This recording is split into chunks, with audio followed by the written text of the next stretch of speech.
how would you suggest that we get started with TikTok? Like after we've downloaded the app, should we just go for it, just film?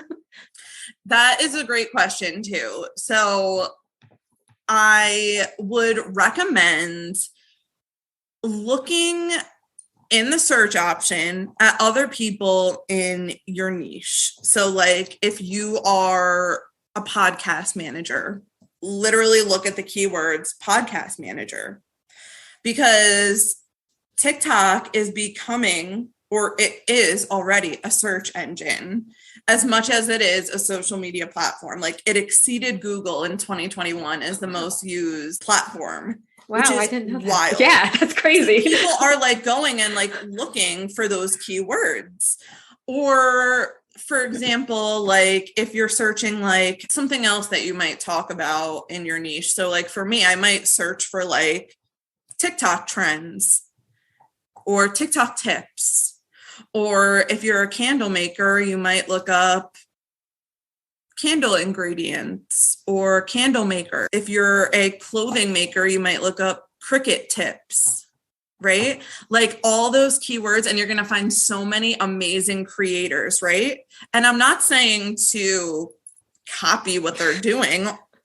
You are going to form a community with them, and you're going to connect, and you're going to get inspiration from their video, and you're going to see, oh, these are the kinds of videos that hit well in the TikTok world, right? For the kind of business that I'm in or the kind of brand that I have. And then two, you start to form this community of creators that are doing what you do.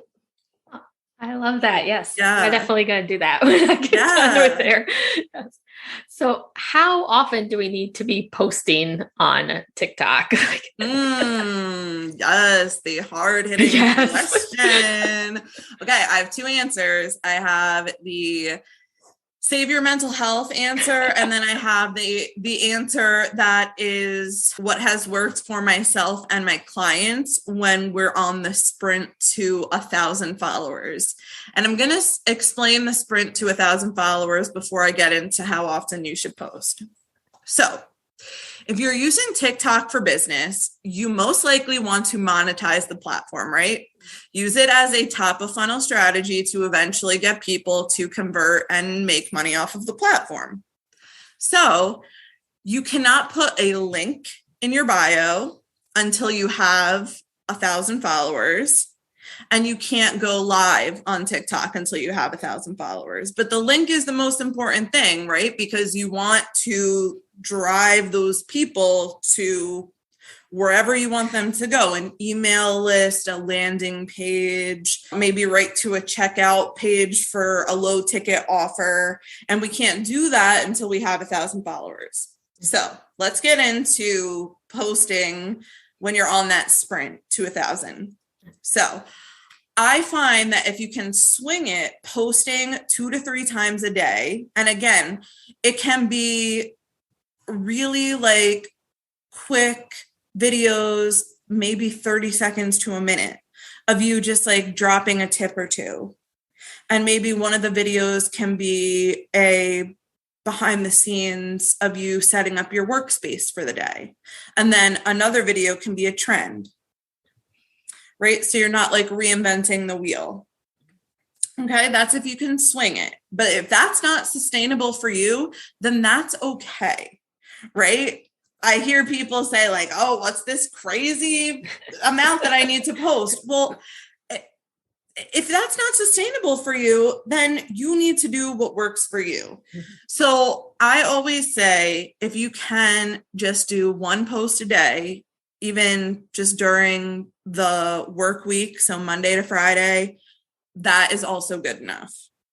Because as inorganic as this sounds, you are feeding an algorithm, right? Mm-hmm. And so the algorithm needs to know this person is giving me consistent content. So whether that means once a week whether that means once a day, 5 times a week, or if you're pushing out content 2 to 3 times a day, you need to be consistent. And then the algorithm will say, okay, they're giving me consistent content. Let me start pushing them out to people that I think would be interested in their content. How, as podcasters, can we use TikTok? That's a great question. Okay. So I have some do's and don'ts because I've seen some things that don't work for podcasters specifically. I'm going to get into the don'ts first because I feel like now your listeners are probably like, well, what shouldn't I do? Yeah. If you make like the pretty audiogram graphics, that probably work on Instagram.